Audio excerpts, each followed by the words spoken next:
जो भगवान की अविरल भक्ति है, जो भगवान का भजन है, जो भगवान का कीर्तन है, जो भगवान का स्मरण है, मंत्र जाप है, जिनको बात करना है आसपास में, उनसे निवेदन है कि कथा या तो हम थोड़ी देर रोक दें, आप लोग पहले बात कर लो, उसके बाद कथा चालू कर लें। पंडाल के आसपास में जितने लोग भी खड़े हों, बैठे हों, निवेदन केवल इतना सा है, कथा की जैसे मर्यादा पूर्व में रही, ऐसी मर्यादा रखकर आप लोग कथा सुनेंगे तो आनंद आएगा। श्री शिवाय नमस्ते। भगवान शिव वो घड़ी है,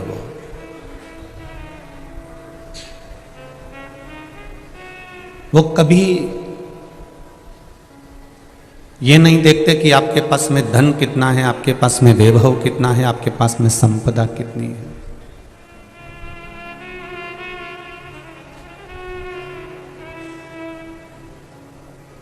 मेरे शिव जी ने कभी आपका वैभव नहीं देखा, मेरे शंकर भगवान ने कभी आपकी दौलत नहीं देखी, मेरे शंकर भगवान ने कभी आपका धन नहीं देखा।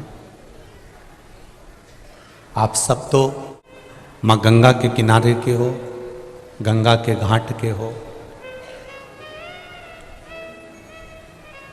आप सब इस बात को अच्छे से जानते हो कि गंगा के किनारे भी वही निवास कर सकता है जिसको महादेव ने अपना बनाकर भेजा हुआ होता है।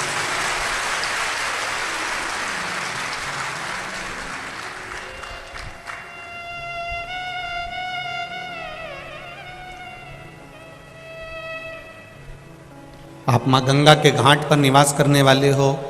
संपूर्ण ये कानपुर की जो धरा है, यहाँ से जो गंगा मैया निरंतर आनंद करती हुई, कल कल करती हुई जो जाती है, वो कोई साधारण सी नहीं है।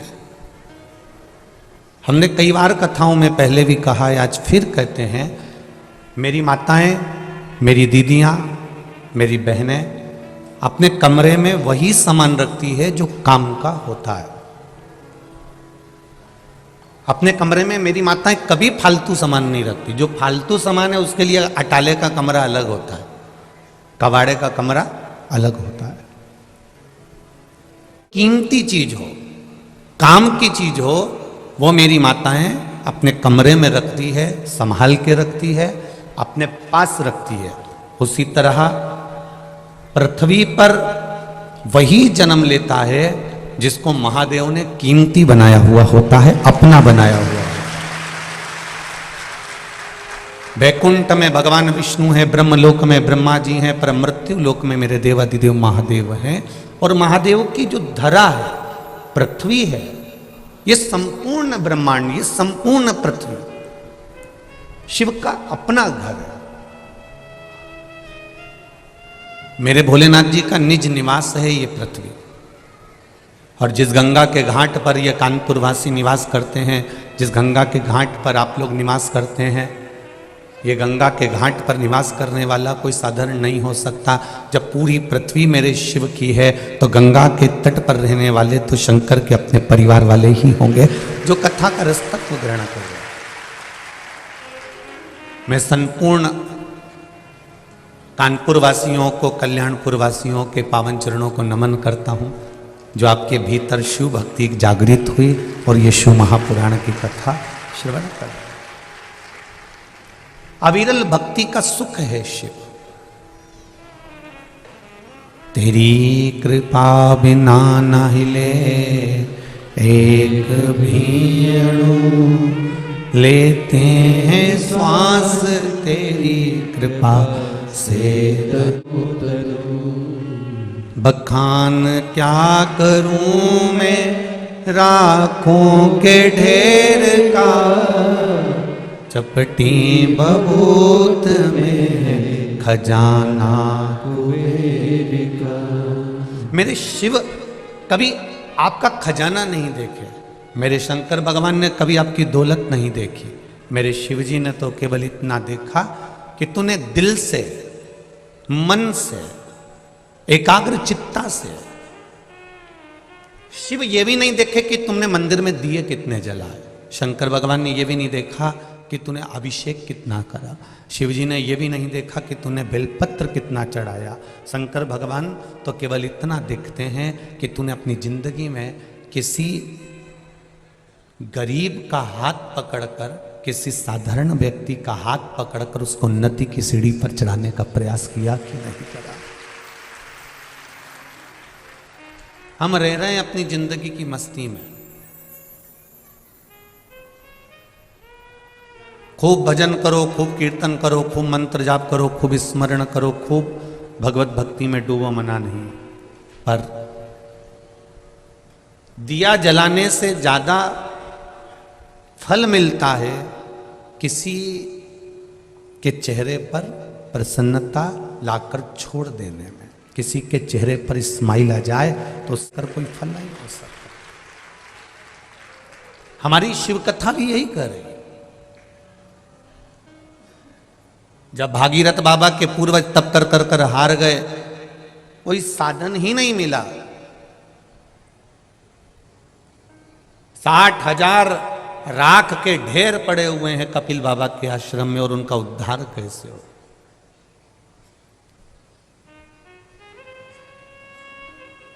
और उनके उद्धार का कोई साधन होना चाहिए।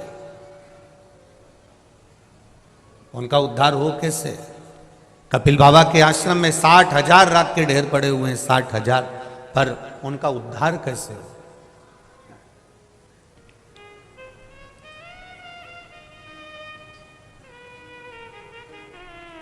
क्योंकि उनके भीतर भागीरथ जी के मन में एक भक्ति का एक भाव प्रकट था कि मुझे अपने पूर्वजों के उद्धार के लिए गंगा को लाना है। जैसे आपके भीतर की भक्ति है, जैसे आपके भीतर का विश्वास है, आपके भीतर की दृढ़ता है, आपके भीतर का विश्वास है, तभी तो ये पूरा पंडाल जो इन कार्यकर्ताओं ने बनाया, 1 2 3 पंडाल जो बनाए हैं, उससे बाहर तपतपाती हुई धूप में भी आप लोग बैठकर कथा का रस तत्व ग्रहण कर रहे हो। ये आपकी भक्ति ही तो है।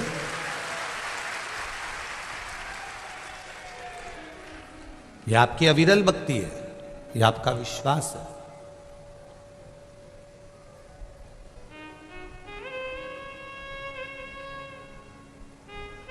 सिटी से बहुत दूर है स्थल, आप लोग आए होंगे तो आपको मालूम पड़ा होगा, बीच में क्रॉसिंग भी आता है।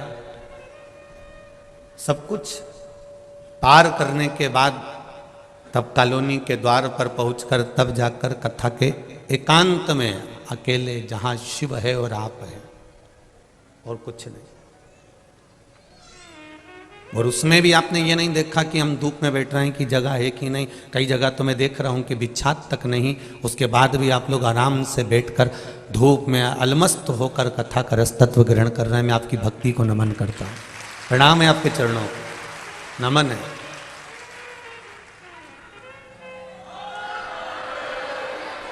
और यही शिव भक्ति है, यही शंकर की अविरल भक्ति है। और इस शंकर भगवान की अविरल भक्ति को देखने के लिए कहीं जाने की जरूरत नहीं। उसके भक्त जो होते हैं वो आनंदित होते हैं, उसको कोई दिखावे से मतलब होता ही नहीं।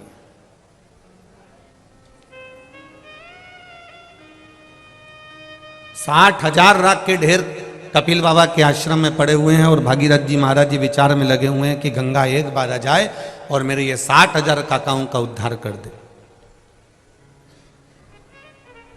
अब इनका जो मन था कि गंगा एक बार आए और 60,000 का उद्धार कर दे, 60,000 काकाओं का उद्धार कर दे, पर गंगा तो गंगा है, केवल 60,000 के उद्धार के लिए गंगा थोड़ी ना आई है। गंगा तो भगवान से भी कहती है कि मेरे आने का कारण क्या है, तो शिव जी कहते हैं केवल भागीरथ बाबा के 60,000 काकाओं के उद्धार के लिए तेरे को लेकर नहीं आया हूं। गंगा तेरे को लाने का केवल इतना सा एक कारण है कि केवल 60,000 काकाओं के उद्धार के लिए नहीं, गंगा तेरे को लाने का केवल एक कारण है कि तेरे तट पर जितने रहेंगे, तेरे तट पर जितने विराजमान होंगे, अगर उनको कहीं अन्न भी नहीं मिला तो तेरा जल ही पान कर कर उनको मुक्ति मिल जाएगी। उससे बढ़कर कौन सी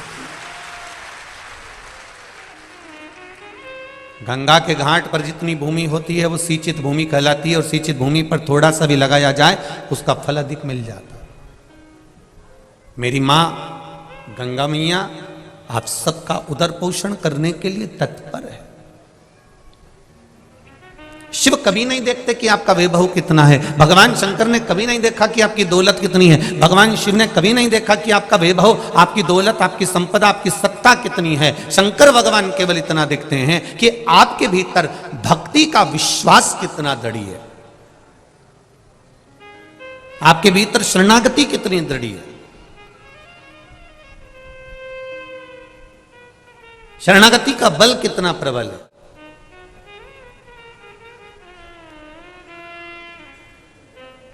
एक छोटी सी मछली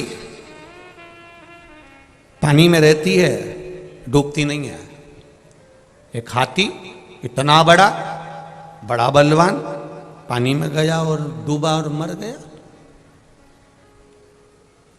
हाथी ने मछली से पूछा कि और मछली जी एक बात तो बता कि पानी तुझे डुबाता क्यों नहीं है और मैं पानी में गया तो डूबता क्यों हूं। बस तुझसे केवल इतना सा पूछना है, तू मुझे बता दे कारण क्या है।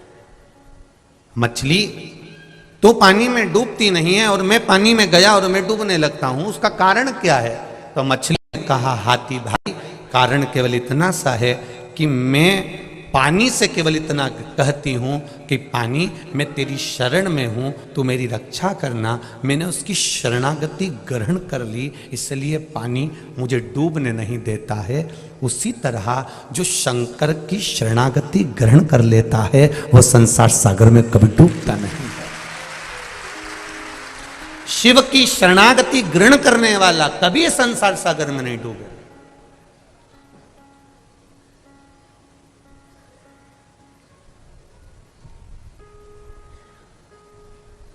डूबेगा वही जिसने शरणागति ग्रहण नहीं करी है। आप शंकर जी के मंदिर जाते हो, एक लोटा जल चढ़ाते हो, आप बेलपत्र चढ़ाते हो, या आप शिव मंदिर में सफाई कर, शंकर भगवान के मंदिर को क्लीन कर देते हो, साफ कर देते हो। कोई कचरा पड़ा है उसको उठाकर कोने में रख देते हो, या निर्माल्य है उसको विसर्जन में ले जाते हो।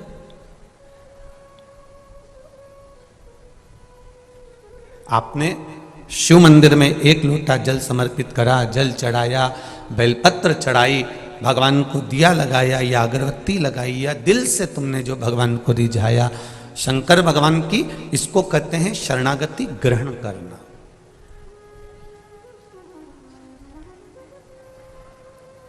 और शरणागति के भेद में भी दुनिया लोगों ने भेद कर दिया। ये कहते हैं हम राम वाले हैं, वो कहते हैं हम कृष्ण वाले हैं, कोई कहता है हम देवी वाले हैं, कोई कहता है हम ये वाले हैं, कोई कहता है हम शिव जी को नहीं मानते, कोई कहता है हम शंकर की शरणागति नहीं जानते।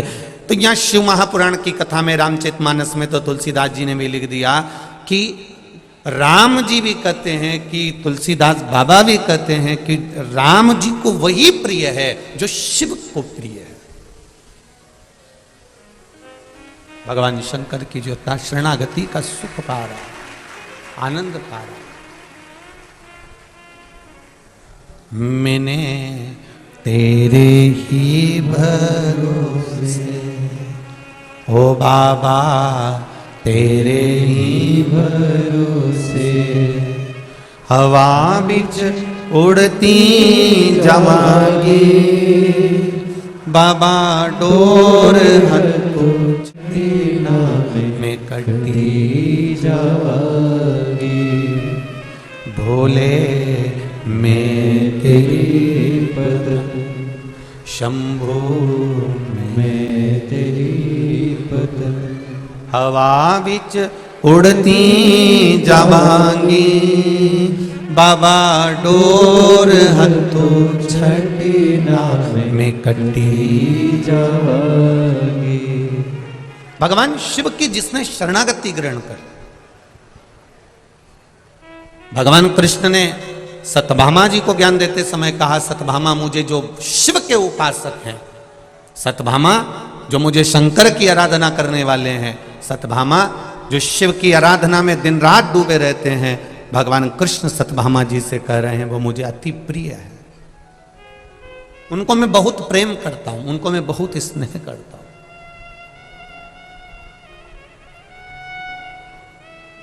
जो शिव की शरणागति में रहते हैं उनको राम जी भी स्नेह करते हैं, उनको कृष्ण भी स्नेह करते हैं।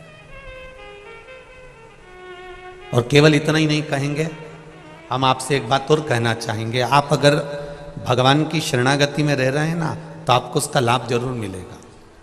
मस्तक पर तिलक लगाया, मुख में राम नाम, कृष्ण नाम, शिव नाम यदि आपके है, भगवान का भजन यदि आपके साथ में है, आप प्रयास, ट्रेन में सफर कर कर देखना, रेल में सफर कर रहे हो और स्लीपर में बैठे हुए हो, बहुत भीड़ है आपके पास में, आप कहीं पर खड़े होकर ट्रेन में सफर कर रहे हो और भगवान का नाम लेना चालू कर दो, भजन करना चालू कर दो, थोड़ा कीर्तन चालू कर दो, धीरे धीरे जो सीट पर भी बैठे होंगे ना, वो धीरे से कह देंगे आ जाओ, थोड़ा सा बैठ जाओ। जरा विचार करिए, केवल कीर्तन का बल इतना प्रबल है, भजन का बल इतना प्रबल है, भक्ति का बल इतना प्रबल है कि दरवाजा भी खोल दिया जाता है कि आओ थोड़ा सा बैठ जाओ, थोड़ा कीर्तन करेंगे, थोड़ा बैठ। अब जरा विचार करो, थोड़ा सा भजन किया और ट्रेन की सीट पर जगह मिल गई, तो थोड़ा सा भजन कर कर बैकुंठ की सीट पे जगह नहीं मिल सकती है। थोड़ा सा ही तो करना है। हम आपसे कमी नहीं कहे, इस व्यासपीठ से इतने सालों से कथा चल रही है, पर इस व्यासपीठ से सारी कथा निकाल कर आप देखना, हमने कभी नहीं कहा कि तुम 24 घंटे भजन करो। बोलो री कानपुर की जीजी, बोला कानपुर के जीजा उन भी बोल दो, बोला है क्या? कभी हमने ये कहा हो आपको कि आप 24 घंटा भजन करो? कभी नहीं कहा, कभी नहीं कहते कि आप 24 घंटा भजन करो। हमने कभी ये नहीं कहा आपसे कि आप 24 घंटा भगवान की माला पकड़ कर बैठे रहो। हम कभी नहीं कहते, हम ही नहीं पकड़े 24 घंटा, तो आपको क्या को के? हम इतना जरूर कहते हैं कि जितनी देर भगवान का भजन करना है, जितनी देर भगवान का गुणगान करना है, जितनी देर भगवान का स्मरण करना है, जितनी देर भगवत कीर्तन को धारण करना है, जितनी देर भगवत भजन धारण करना है, शिव पुराण कहती है जितनी देर करना है। आपको 3 घंटे की कथा सुन रहे हो, 3 घंटे की कथा में भी अगर आप 5 मिनट बैठे हो, 15 मिनट बैठे हो, 10 मिनट बैठे हो, 5 मिनट बैठे हो, उस 5 मिनट में भी या 15 मिनट में भी अगर आप भगवान की भक्ति में डूबे हो और दिल से डूबे हो, तो आपको 24 घंटे जो भजन का पुण्य है वो आपको 5 मिनट में प्राप्त हो जाएगा। आप दिल से तो जपो।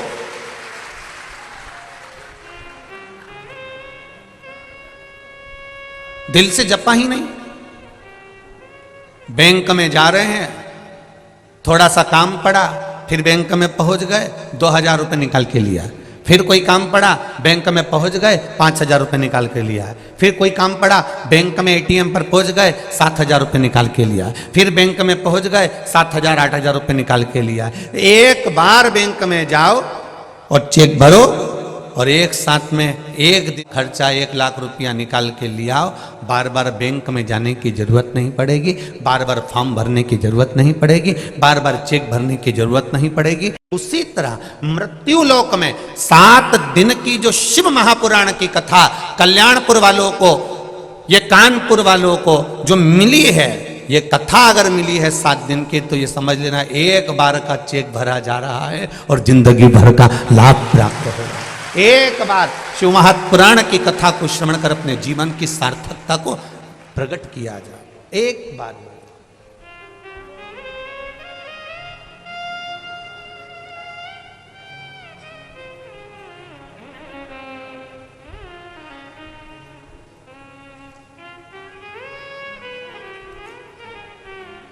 महाराज, भजन कीर्तन स्मरण जब मूल रूप से आपका चित्त, आपकी वृत्ति, आपका मन एक बार अगर रम जाए शिव में, फिर आप भटकना छोड़ दोगे, ये निश्चित था।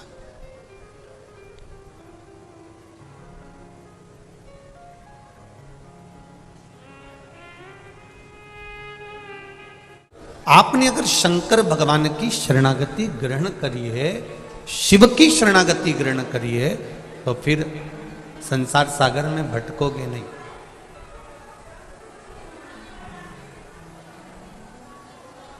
इस संपूर्ण सागर में, संसार सागर में फिर भटकना नहीं होगा। आप शंकर भगवान की शरणागति को ग्रहण कर कर आप भगवान शंकर के मंदिर जा रहे हो, सारी समस्या का हल एक लोटा जल। शिव मंदिर में जाकर अगर चढ़ा रहे हो, शंकर भगवान का गुणगान कर रहे हो, शिव स्मरण कर रहे हो, श्री शिवाय नमस्तुभ्यं का जाप कर रहे हो, या एक बेलपत्र भगवान शिव को समर्पित कर रहे हो, तो उसका भाव यही है कि आप शंकर की शरणागति में। और फिर निवेदन करूंगा, इस कानपुर कल्याणपुर की पावन धरा में जितने लोग कथा सुन रहे हैं, जितने आस्था चैनल पर कथा सुन रहे हैं, जितने फेसबुक यूट्यूब पर कथा सुन रहे हैं, आप सबसे निवेदन, आप मंदिर भी नहीं जा सकते, जल भी नहीं चढ़ा सकते, तो मंदिर के सामने से भी निकल कर जाओ तो शिव का स्मरण कर कर जाना, बाबा आपको संभाल लेगा, ये निश्चित है। कुछ पत्र तो बहुत सारे आए हैं, पर जो पढ़े हैं उसमें कुछ पत्र बहुत अच्छे हैं।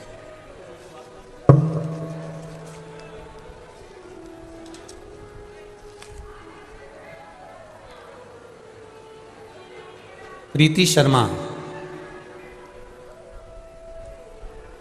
मेरे पिताजी का नाम श्री रूप किशोर शर्मा है, मैं आगरा की निवासी हूँ। कहीं बैठी हो प्रीति जी शर्मा तो दोनों हाथ हिलाइए, जहाँ भी बैठी हो दोनों हाथ हिलाइए। प्रीति शर्मा आप ही हैं, दोनों हाथ हिला दो बेटा। श्री शिवाय नमस्तुभ्यं। मेरा नाम प्रीति शर्मा है, मेरे पिताजी का नाम श्री रूप किशोर जी शर्मा है। मैं आगरा की निवासी हूँ। मेरे पिताजी को कैंसर था गले में, डॉक्टर ने जवाब दे दिया था कि इनको घर ले जाइए, ये 4 से 6 दिन के मेहमान हैं, इसके बाद में ये नहीं रहेंगे। जब यह बात मुझे पता चली तो मैं भोले बाबा के मंदिर जाकर बहुत रोई। आपकी कथा के अनुसार मैंने पशुपति व्रत किया, रोज शिवजी को जल पिलाती, शिवजी को जल चढ़ाती, वो जल इनको पिलाते, और दूसरे बाबा को एक बेलपत्र चढ़ाकर लाकर वह भी देती। बाबा की कृपा ऐसी है गुरुदेव कि अब मेरे पिताजी, जिसको डॉक्टर ने कह दिया था ये 4-6 दिन के मेहमान हैं, वो आज भी ठीक हैं और बाबा को रोज जल चढ़ा रहे हैं।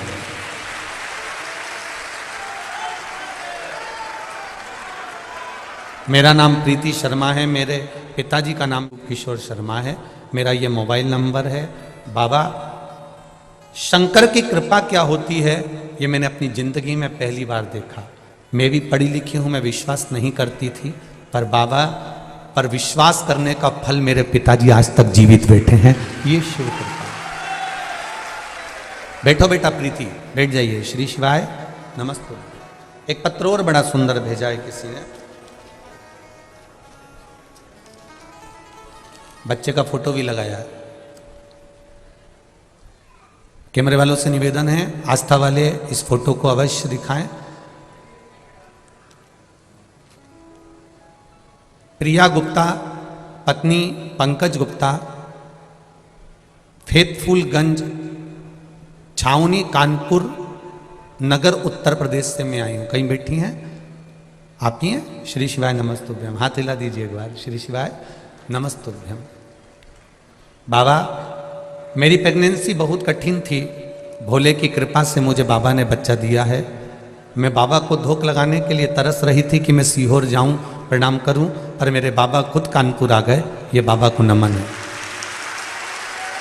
पहली बार मैंने डॉक्टर को लाइफलाइन हॉस्पिटल कानपुर में दिखाया तो उन्होंने बताया कि बच्चे की ग्रोथ नहीं है और बच्चे की धड़कन नहीं है, बच्चे का ऑपरेशन करना पड़ेगा, उसको ऑपरेट करना पड़ेगा क्योंकि बच्चे की धड़कन नहीं आ रही है, बच्चा पेट में बढ़ नहीं रहा है। उनको फिर कहा आप एक काम करो, थोड़े दिन इंजेक्शन वगैरह लगवाओ। मैंने सुई लगवाना, इंजेक्शन लगवाना प्रारंभ करा। 15 दिन बाद फिर डॉक्टर को दिखाया तो उन्होंने कहा बच्चे की धड़कन नहीं है, बिल्कुल भी बच्चे का ग्रोथ नहीं है और धड़कन नहीं है। उन्होंने मना कर दिया कि इस बच्चे को ना रखा जाए। तब हम बहुत परेशान हो गए। तब मेरी माँ ने, मम्मी ने फ़ोन करा कि बेटी तुम मायके आ जा। मैं मायके चली गई। माँ से गले लगकर मैं खूब रोई कि भगवान ने संतान दी पर उसको धड़कन नहीं दी, श्वास नहीं दी। मैं बहुत तकलीफ में आ गई। मेरी माँ ने कहा मोबाइल पर शिव महापुराण की कथा सुन। मैंने बाबा की कथा सुनना प्रारंभ करी और बच्चे के स्वास्थ्य के लिए मैंने उसी समय पर पशुपति व्रत करना प्रारंभ कर दिया। पशुपति व्रत करना प्रारंभ करा। 1 लोटा जल शंकर भगवान को चढ़ाती, पानी लेकर आती और पी जाती। मंदिर में ही बाबा को जल चढ़ाकर मंदिर में बैठ के पीती, रोती रहती, बाबा से कहती रहती तूने औलाद दी और उसको धड़कन नहीं दी, डॉक्टर कह रहे हैं कि इसको ऑपरेट करना पड़ेगा। जैसे तैसे मैंने महीना निकाल दिया और ऑपरेशन नहीं करवाया। मैंने भी बाबा का भरोसा रखा। तब मैंने 8वें महीने में जनवरी में फिर वापस पशुपति व्रत करना प्रारंभ करा और बाबा की कृपा से मुझे संतान हुई, बेटा हुआ, 4 किलोग्राम का हुआ, स्वस्थ है, धड़कन भी पूरी है और स्वस्थ पूरा है। उसको लेकर मैं आई हूँ, इस भूमि को नमन करने आई हूँ। आप कहते हो कि शंकर की कथा जिस भूमि पर होती है उस भूमि पर 7 दिन तक शिव का निवास होता है। तो मेरे बच्चे को मैं इस भूमि को धोख लगाने लाई हूँ। मेरा बच्चा साथ में आयो। बेटा ऊपर कर दो एक बार। श्री शिवाय। क्या नाम रखा है इसका? बाबू आपने इसमें, बाबा ने मेरी इच्छा पूरी करी, मेरे घर में बेटा हुआ। आज बेटा मेरा 9 महीने का हो गया है और बाबा की कृपा से हुआ है। शिव कृपा आप पर इसी बनी रहे। बैठो बाबू। श्री शिवाय। नमस्ते। तेरी कृपा बिना ना हिले एक भी अणु, लेते हैं श्वास तेरी कृपा से तनु तनु। बखान क्या करूं मैं राखों के ढेर का, चपटी भभूत में खजाना कुबेर का। हम ये तो नहीं जानते कि मेरा भोला क्या देगा, पर इतना विश्वास जरूर है कि कानपुर की इस कल्याणपुर की धरा पर अगर कथा हो रही है और आप दिल लगाकर अगर 3 घंटे की यह कथा सुन रहे हो तो 3 महीने में मेरा बाबा क्या देगा, आगे के पत्र में आपका प्राप्त जरूर होगा। ये निश्चित है। वो नहीं सोचता कि धन कितना, दौलत कितना, संपदा कितनी, वो तो केवल एक चीज विचार करता है कि भक्ति कितनी है। और इसी को तो भक्ति कहते हैं साहब, इसी को भक्ति कहते हैं। कथा का पहला दिन है और आप इतनी संख्या में आए हो कि चारों तरफ भरे पड़े हुए हो। ये शिव कृपा नहीं तो और क्या है? यही शिव कृपा, यही उसकी उदारता, यही करुणा है। उसकी करुणा बिना नहीं हो सकता।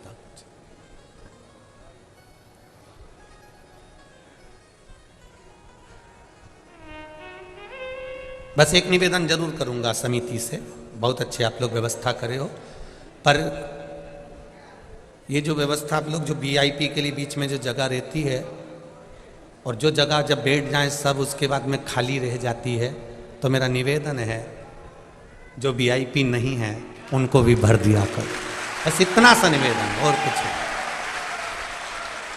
ये जो जगह खाली रह गई, बेचारे अब कोई लोग खड़े हुए हैं, माताएं धूप में अपने बच्चों को तोप तोप के खड़ी हुई है, कई लोग बाउंड्री के बाहर खड़े हुए हैं। तो निवेदन करूंगा जो रह जाए आपके वीआईपी बैठ जाए, मना नहीं है, उसके बाद जो जगह बच जाए खाली, उसमें जो माताएं अपने बच्चों को, छोटे छोटे बच्चों को लेकर धूप में खड़ी हुई, उनको आराम से बैठने की व्यवस्था आप लोग कर दें। यही निवेदन है। दिल से सुनो। 7 दिन की कथा है। प्रशासन बहुत सुंदर व्यवस्था संभाला हुआ है। हमने देखा जहां से हम चले वहां से लेकर यहां तक पुलिस प्रशासन ने बहुत सुंदर व्यवस्था संभाली है। मैं आदरणीय कलेक्टर महोदय, एसपी महोदय को भी धन्यवाद देना चाहूँगा। बहुत सुंदर आप लोगों ने व्यवस्था, जितने भी टीआई, सीएसपी, एसपी जो लगे, बहुत सुंदर आप लोगों की व्यवस्था। शिव कृपा इसको कहते हैं। आज से नहीं आना है आपको, आप कल से व्यवस्था हमने संभालने का बोला है, आज से नहीं। आप तो आप अपनी जगह बैठकर कथा का तत्व सुनो। भक्ति का तत्व जो है, स्मरण तत्व जो है, वो आनंद देने वाला। महाराज शिव कथा कहती है, भगवान का सुंदर शिव महापुराण की कथा कहती है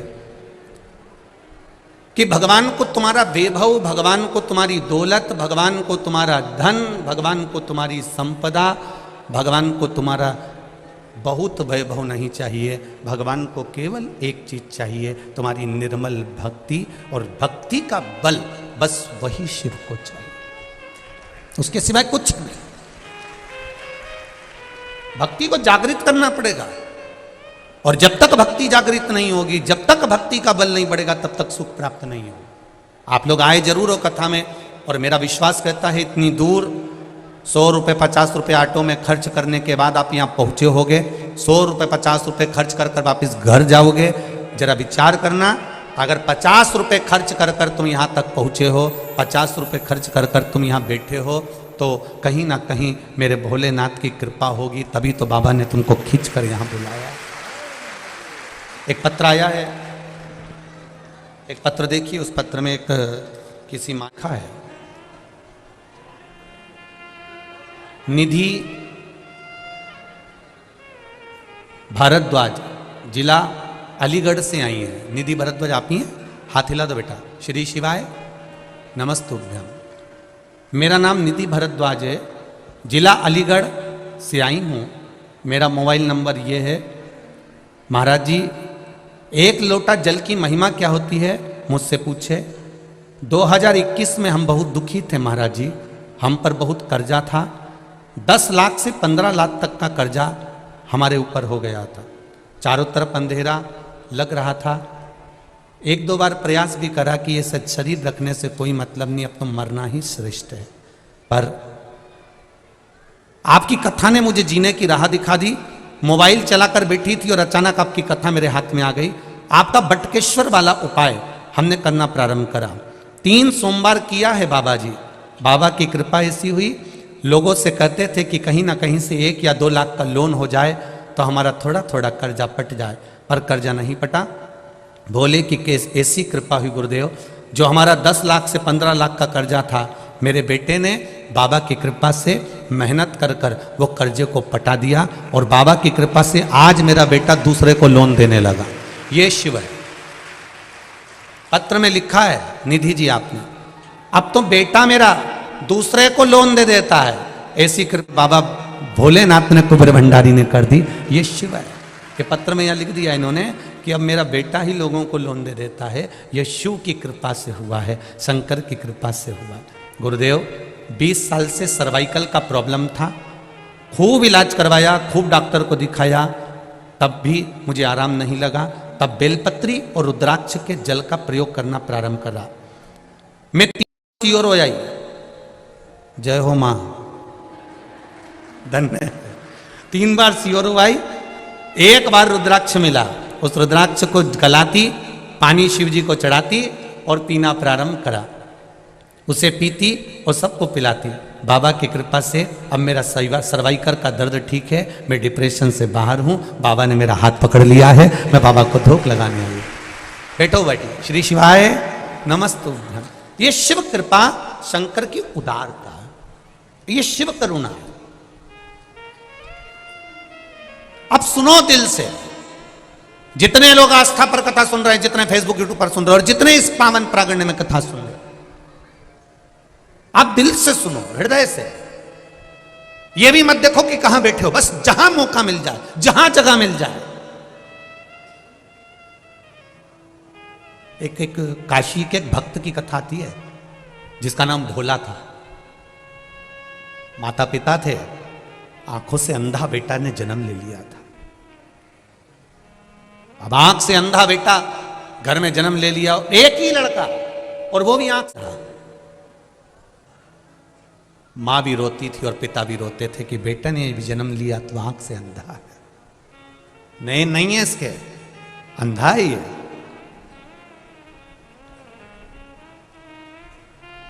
बेटे को जैसे तैसे माता पिता ने पाल पोस कर बड़ा करा। अब घर में अगर कोई विकलांग है, कोई का पाँव नहीं, कोई का हाथ नहीं, कोई के शरीर में रोग है या बीमारी है, और उसका कोई नहीं है, तो माँ बाप तो यही सोचते हैं ना कि हम तो है ना, जब तक है हम तो अपने बच्चे को संभालेंगे, जब तक जीवन मिला है, मनुष्य की देह।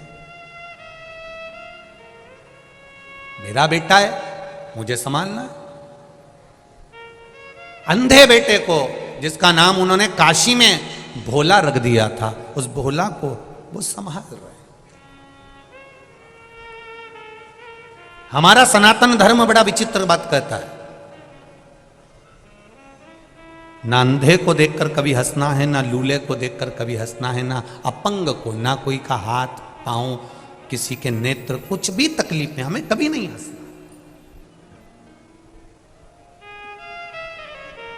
क्योंकि आप भगवान से क्या मांगते हो? भगवान मुझे आनंद देना, बोलते हो कि नहीं बोलते? भगवान मुझे खूब खुशियां देना।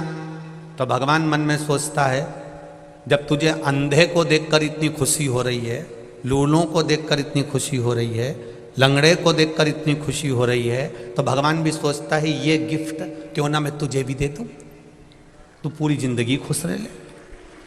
ना तो हमें अंधे को देखकर हंसना है, ना किसी विकलांग को देखकर, ना किसी कमजोर को देखकर, ना कोई शरीर से बहुत मोटा है, बहुत तगड़ा है, हमें उसको देखकर भी नहीं हंसना। कोई बहुत दुबरा है, उसको देखकर भी हमें नहीं हंसना।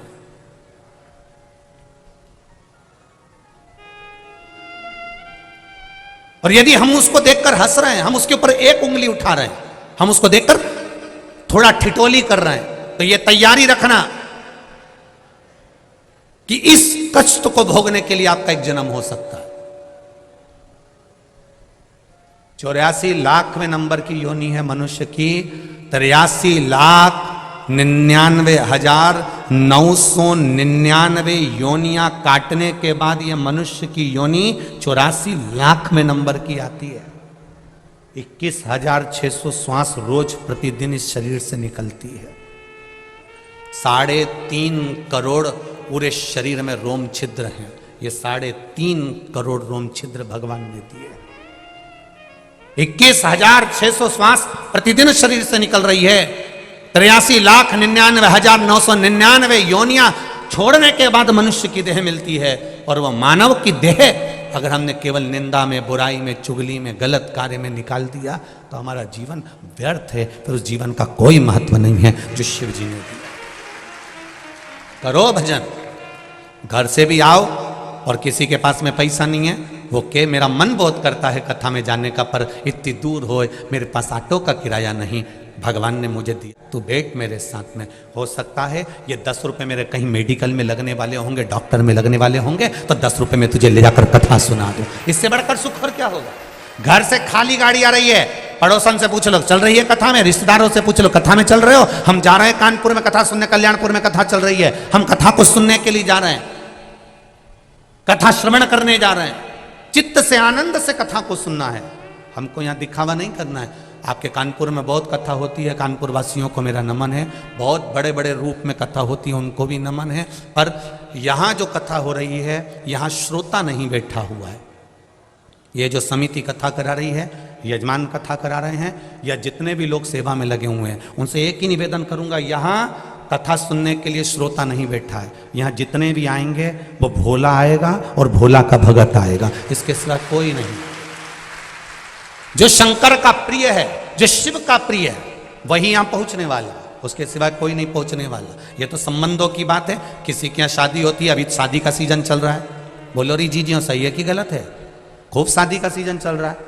किसी की बहन के यहाँ शादी, किसी के काका जी के शादी, किसी के मामा जी के यहाँ शादी, किसी की बुआ जी के यहाँ शादी। तो जिसके रिश्तेदार के यहाँ शादी है तो रिश्तेदार को जाना पड़ेगा। जिसके जैसे संबंध होते हैं वो शादी में वैसा ही पहुंचता है। अब उनका संबंध वहां शादी में था तो वो शादी में चले गए। आपका संबंध महादेव से था इसलिए यहां आ गए। ये तो संबंध की बात है। ये तो आपका संबंध कैसा है ये मालूम पड़ता है कि संबंध कहां नहीं बना है, कहां पहुंचे हो आप।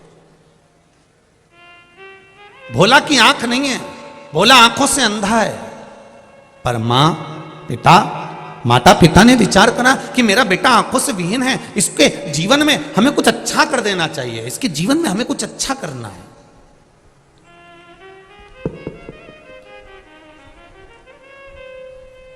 खूब अच्छा करने का प्रयास करो। एक आप सबसे निवेदन है, अपने बच्चों को, तुम्हारे पास में कितना पैसा है कभी अपने बच्चों को मत बताना। तुम्हारी अटैची में कितना सोना है कभी अपने बच्चों को मत बताना। तुम्हारे पास में कितनी प्रॉपर्टी है, अपने बच्चों को मत बताना। पत्नी को भले बता देना, भाई बंधु को भले बता देना, मना नहीं, पर बच्चों को मत कहना कि तेरे बाप के पास में, तेरे पिता के पास में इतनी दौलत है, काहे को चिंता करता है, काहे को टेंशन लेता है। कभी नहीं कहना कि इतना धन, इतना वैभव, इतनी दौलत है। बच्चों से कहो पढ़ाई करो, विद्या अध्ययन करो, मेहनत करो, और अच्छी मेहनत करो, और दिल से करो, और मेहनत कर कर तुम्हारे पिता ने जैसे कमाया है वैसा तुम कमाओ। बाप की जान पर कभी ऐश ना करिए। अपने बच्चों को बताओ। भोला के माता पिता ने विचार करा कि भोला एक दिन शरीर हमारा छूट जाएगा और भोला आंख से अंधा है, कुछ करा जाए व्यवस्था, क्या करा जाए। तो उन्होंने कहा कि ये आंख से अंधा लड़का करेगा क्या, ना तो नौकरी कर सकता, ना सर्विस कर सकता, ना कुछ करेगा। एक काम करते हैं, इसको शंकर जी के मंदिर जाना सिखा देते हैं, इसको मंदिर तक ले जाना सिखा देते हैं। बस इतना बहुत है।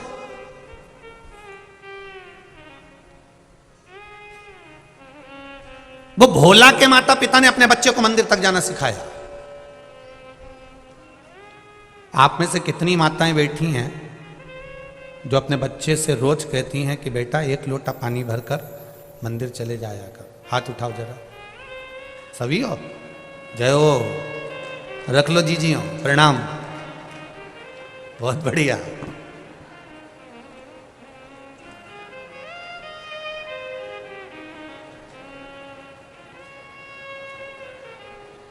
प्रणाम आपको, नमन।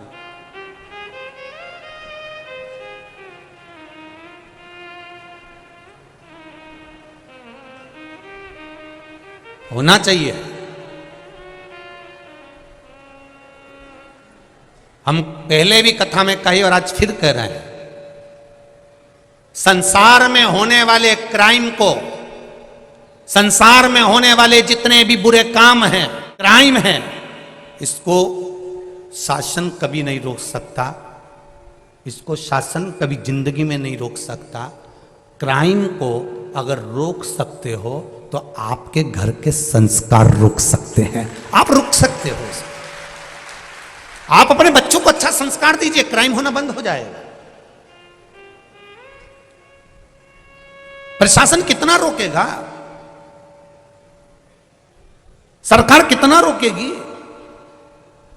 आप अपने बच्चों को अच्छा संस्कार दो, बेटा कभी गलत कर्म मत करना, भगवान पर भरोसा रखना, कभी गलत काम की ओर अग्रणी मत होना। मेरा भोलेनाथ बैठा है, उसने मेरे दुख में साथ दिया है, तो विश्वास रखती हूं कि तेरी जिंदगी में कदम से कदम मिलाकर मेरा शंकर चलेगा। टेंशन मत लेना। अपने बच्चों में भगवान के प्रति, शिव के प्रति, उसके भीतर इतना बल प्रदान कर दो, इतना बल दे दो कि बच्चा कभी गलत करने की सोचे ही नहीं। कभी बच्चे, अपने घर के बच्चे कभी गलत मार्ग की ओर जाए ना।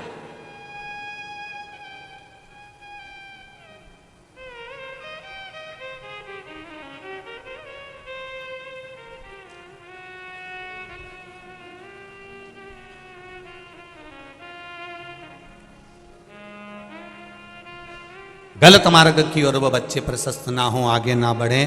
हम कई बार कथाओं में कहते हैं, आपका संस्कार, आपके घर की परवरिश, आपके घर का भजन,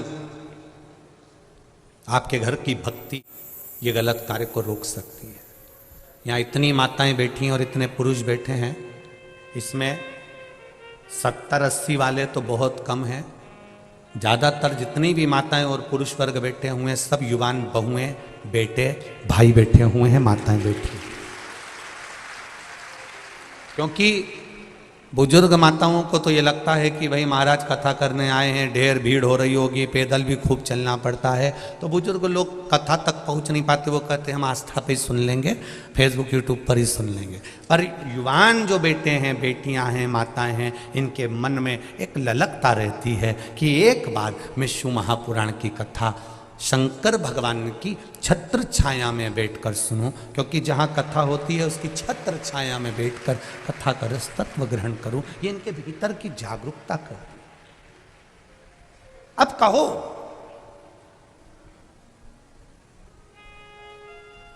आपका बल, आप अपने जो बच्चों को बल दे रहे हो, काशी में रहने वाला भोला, उसकी माता पिता ने बल दे दिया कि अगर हम मर भी गए, हमारे प्राण चले गए, तो बेटा कम से कम शंकर के मंदिर जा रहा है, शंकर का गुणगान कर रहा है, शिव का भजन कर रहा है, शिव मंदिर में बैठेगा, भगवान का भजन गाएगा, तो जितने लोग मंदिर में आएंगे कम से कम वो तो सहयोग करेंगे।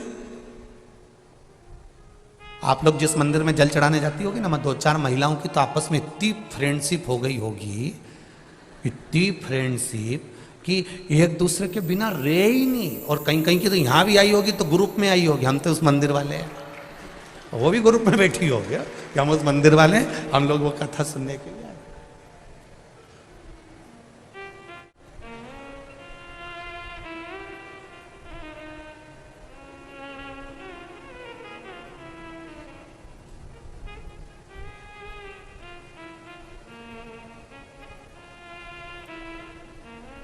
अब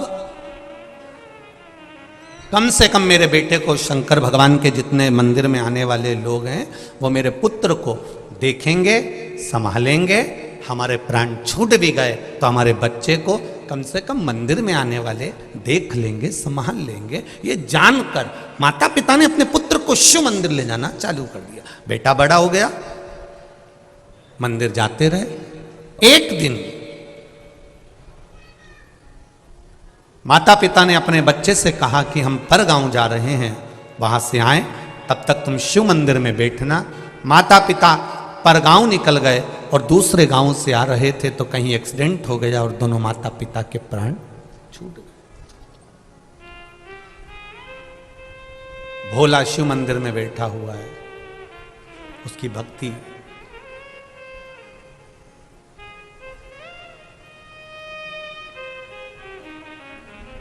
ना घर के भरोसे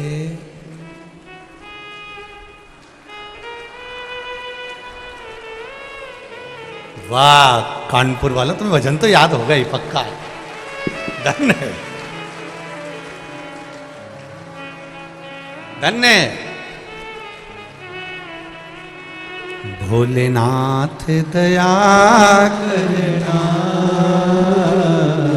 मैं तेरे भरोसे हूँ। मेरे बाबा दया करना, मैं तेरे भरोसे हूँ। ना घर के भरोसे हूँ, ना परिवार के भरोसे हूँ, ना घर के भरोसे हूँ, ना परिवार के भरोसे हूँ। भोलेनाथ दया करना,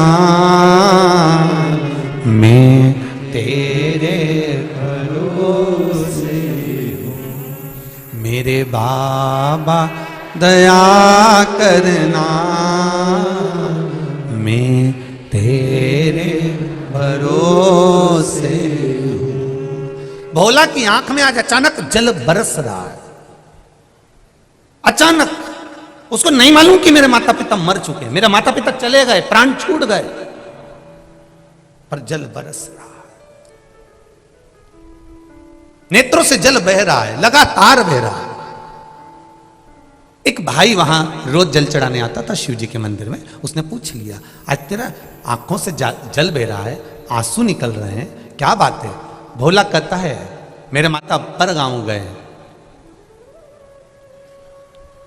अभी तक आए नहीं है, उनका इंतजार करते करते मैं सुबह से थक गया, चल मैं तुझे घर छोड़ देता हूं। जो रोज शिव जी के मंदिर में जल चढ़ाने आता था, उसने भोला का हाथ पकड़ लिया। जिसका कोई नहीं होता उसका भोलेनाथ होता है, कोई नहीं। ब्रह्मा जी तुमको उतना ही देंगे जितना भगवान विष्णु ने कहा होगा।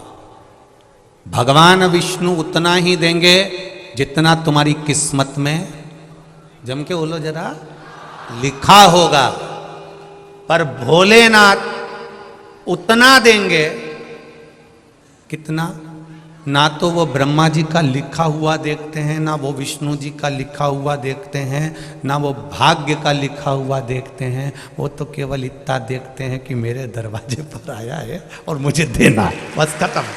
उसे कोई मतलब नहीं, उसे कोई मतलब नहीं। आया वो भस्मासुर आकर खड़ा हो गया, और भस्मासुर कौन था ये भस्मासुर? कितना कितना भगवान शंकर का भक्त। वो भस्मासुर था कौन? शिव जी का भक्त। इतनी पूजन करता था शंकर जी की, इतनी पूजन करता, शंकर जी प्रसन्न हो गए। शंकर जी ने कहा मांग तुझे क्या चाहिए? बस आपकी सेवा करना चाहता हूं। शंकर जी ने कहा ठीक है, कर ले से, मेरे को काम बता। कई कई बहुएं ऐसी होती हैं, नई नई आती हैं, एकदम तो कहती मम्मी मैं क्या काम करूं, और इतने दिन में मम्मी कह दे बेटी जा लिट्टी चोखा बना ले, या मम्मी कह दे बेटा जा वो चिलड़ा बना ले। चीला आटे में शक्कर गुड़ घोल के तवे के ऊपर, क्या बोलते हो, चिड़ा ना, हाँ तो वो चीला बना ले। अब वो बहू को पहली बार माने कहा जा, तू पूछ रही कि क्या करूं क्या करूं क्या करूं, तो चीला बना ले। अब नई बहू और चीला बना के बता दे, गारंटी है, आप भी बना कर देखना, हमने तो कई बार प्रैक्टिकल करा है, बनता ही नहीं। पहला चीला तो बिगड़ता ही है, उसको कितना ही घी डाल दो और उसके बाद वो घोल डाल के फैला दो, फैलाने के बाद उसको जो खोचा होता है ना, उससे उसको बनाओ तो ढेला हो जाए, ढेला, और फिर वो किसी काम का नहीं होता। तो नई नवेली बहू पूछती है माँ क्या बना, और माँ बोलती चीला बना ले, और इतने में बनाया वो तो ऐसा बन गया। उसने सोचा करूं क्या, तो उसने चूल्हे में ही डाल दिया। सास को खुशबू आई, क्या जल रहा है? कहीं नहीं, चीला देख के मेरा दिल जल रहा है। अब बोल तो सकती थी कि वो चीला जल गया, अब बोले तो बोले क्या।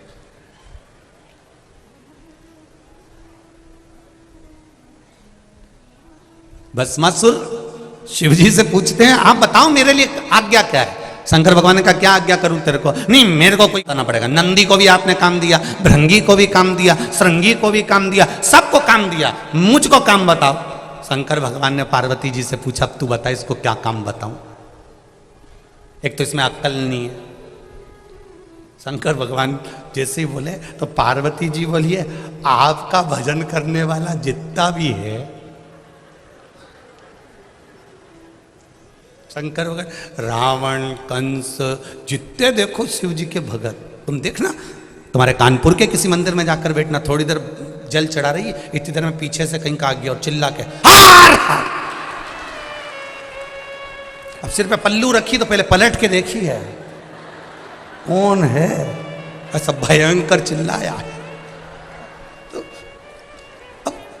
अब इसको थोड़ी बहुत अकल होती तो कोई पूजन कर रहा बेचारा घबरा जाएगा, डर जाएगा, चिल्ला चढ़ाया। अब भस्मासुर बोले मुझे सेवा बताओ। शंकर जी ने पार्वती से पूछा अब तुम बताओ क्या सेवा दूं? पार्वती जी बोली बहुत सारी सेवा है, तुम्हारी सेवा में कमी है क्या? इसको कह दो कि मुझे रोज शमशान की राख चाहिए शरीर पे लगाने के लिए, लाए। शिव जी ने कहा सुन भस्मासुर, मेरे शरीर पे लगाने के लिए रोज मुझे ताजी शमशान की राख चाहिए, जा लेकर आ। भस्मासुर ने कहा मेरे को कोई काम मिल गया, इससे बढ़कर कुछ भी नहीं चाहिए, अब आपने काम बता दिया अब मैं करूंगा। और भस्मासुर जाता शमशान की राख लेकर आता। उसकी पत्नी पूछती कहां जा रहे हो? शमशान की राख लेने जा रहा हूं। शिव जी की सेवा के लिए रोज जाता, रोज राख लाता। एक बार राख लेने गया तो राख ही नहीं मिली, सब दूर शमशान शमशान घूमता फिरा, कानपुर भी आया था, नहीं मिला, अभी नहीं मिला, सब दूर घूमा और राखी नहीं मिली। शिव जी ने कहा तू मेरे लिए शमशान की राख नहीं लाया? भोलेनाथ मैंने सब दूर ढूंढी नहीं मिल रही, अब क्या करूं? इतने में इसने अपनी पत्नी से पूछा मेरे भोलेनाथ जी के लिए शमशान की राख नहीं मिल रही है, मुर्दे ही नहीं आ रहे हैं, अब क्या करूं? अब तो मुझे मेरा शरीर जलाना पड़ेगा और अपनी राख शिव जी को देना पड़ेगी। इतने में पत्नी बड़ी चतुर थी, उसने कहा तुम अपनी क्यों शरीर जला रहे हो, शंकर तो ओघड़ दानी है, तुम कितने शमशान घूम के राख इकट्ठी करोगे, उससे अच्छा है अपनी खुद की फैक्ट्री खोलो, खुद की फैक्ट्री खोलो। उन्होंने कहा अपनी फैक्ट्री कैसे? शंकर जी से आशीर्वाद ले लो कि जिस पे हाथ रखो वही भस्म हो जाए, राख तैयार, तुरंत तैयार। और राख तैयार तो शिव जी के पास ले जाना, अपनी फैक्ट्री खोलो। पति भस्मासुर ने अपनी पत्नी से कहा क्या अक्कल दी तूने, कितनी जोरदार, अब नहीं छोड़ूंगा। तो हो गई, कुछ काम चालू करो। अब वो कहकर भस्मासुर गया। भोलेनाथ, शिव जी ने पूछा क्या हुआ? मुझे वर चाहिए। शंकर जी ने कहा क्या वर चाहिए? मैं शमशान की भस्म ढूंढ ढूंढ के थक गया, नहीं मिलती है, आपके लिए रोज लाना पड़ती है। मैं अब चाहता हूं कि मुझे वर दो, मैं जिस पे हाथ रखूं वही भस्म हो जाए, तुरंत ताजी भस्म ला के रोज दे दूंगा। अब शंकर भगवान ने भी नहीं सोचा, भोला का भोला नाथ, उनने कह दिया तथास्तु। ये घर गया, पत्नी से कहा मुझे वर मिल गया, जिस पे हाथ रखेगा वो भस्म हो जाएगा। पत्नी बोली मैं भी आई, खिड़की में जाके खड़ी हो गई। पत्नी ने कहा तुम मेरे पास में आए हो, आने से पहले तुम्हें एक बार प्रैक्टिकल तो कर लेना था। क्या? शंकर भगवान ने वर दिया है, कोई भरोसा नहीं है। शिव जी ने वर दिया है, कोई भरोसा नहीं है। एक बार शंकर जी के पास जाओ और उनसे कहो कि मुझे यहीं प्रैक्टिकल करना है। क्या प्रैक्टिकल करना है? शिव जी पे हाथ रख कर देख लो।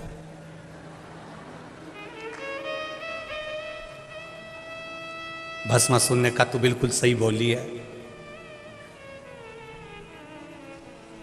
वो तो आंख बंद करके बैठे रहते हैं, हो सकता है उन्होंने गलत मलत वर दे दिया, मैं अब भी जाता हूं। और शंकर भगवान जहां बैठे थे पहुंच गया, जैसे ही आया इसका पांव रखते से ही मालूम पड़ गया शंकर जी के भस्मासुर आया।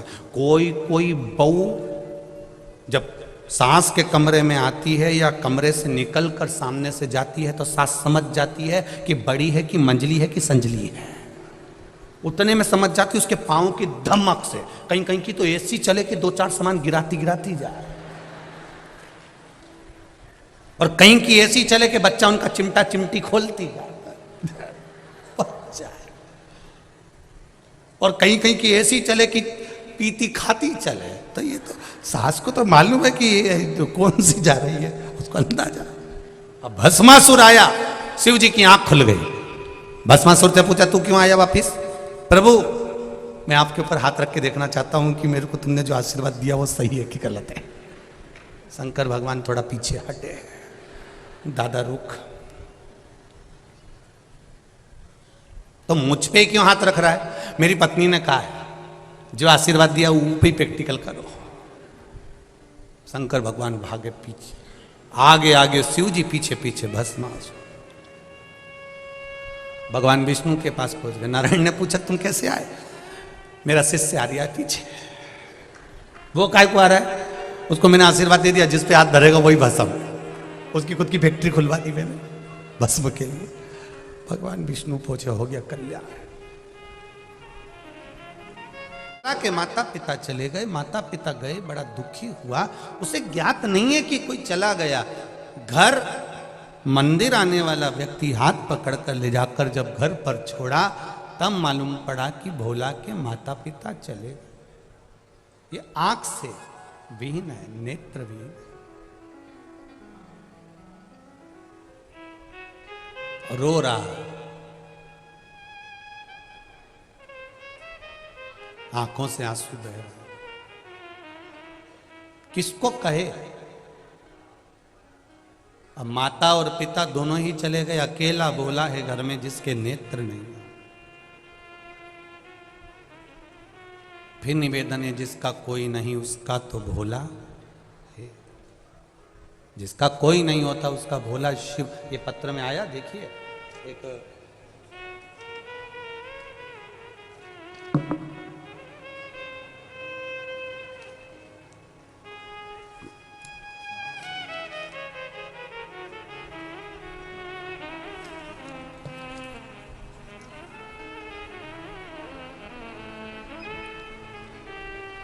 श्रीमती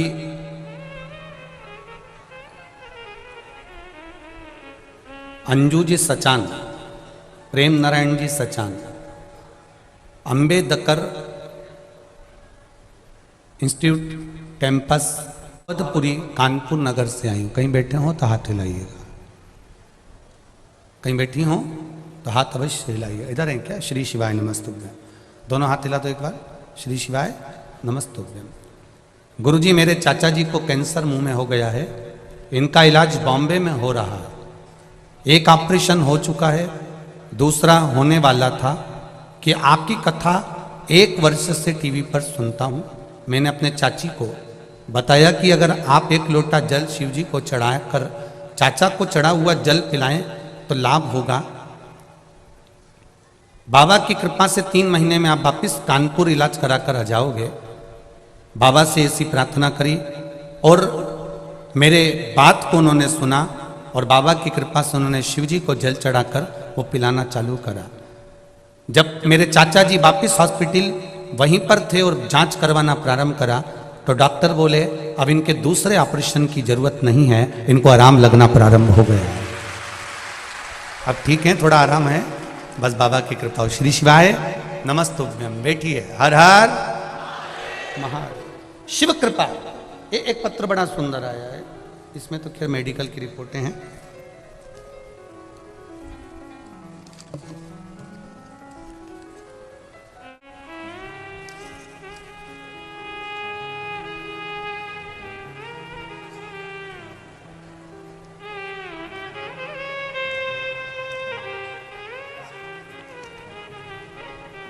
ऋषि शुक्ला, उन्नाव, कहीं बैठे हो तो हाथ हिलाइएगा। ऋषि जी शुक्ला, उन्नाव, कहीं बैठे हो तो हाथ हिलाइएगा। दिख गए क्या? अच्छा, उस वाले पंडाल में। ठीक ठीक है। श्री शिवाय नमस्तुभ्यम। ऋषि जी, पहले तो बधाई, आपको बहुत बहुत बाबा की कृपा हुई, दरोगा बन गए हो। शिव महिमा का क्या बखान करूं गुरुदेव। मेरे पास नौकरी नहीं थी, सारे कंपटीशन में बैठता था, कहीं दौड़ में कहीं मेरिट से बाहर हो जाता था। फिर मेरी माँ ने पत्नी से 16 सोमवार के व्रत करवाए, तब उत्तर प्रदेश में दरोगा की भर्ती की प्रक्रिया चालू हो चुकी थी। व्रत करने के बाद भी क्रम पूरा नहीं हुआ। 2021 के श्रावण मास से 16 सोमवार के व्रत फिर वापिस करे, परंतु गुरुदेव सबके प्रवेश पत्र चालू थे, आ चुके थे, और मेरा कोई प्रवेश पत्र नहीं आया।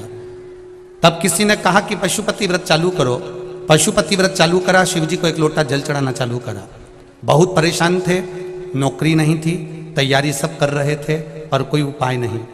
तब बाबा की कृपा से जैसे ही पशुपति व्रत प्रारंभ कर चालू करा, प्रवेश पत्र बाबा ने भेज दिया और केंद्र भी शिवधाम काशी था। उसी दिन भरोसा हो गया कि अब मेरे बाबा मुझे पास कराएंगे।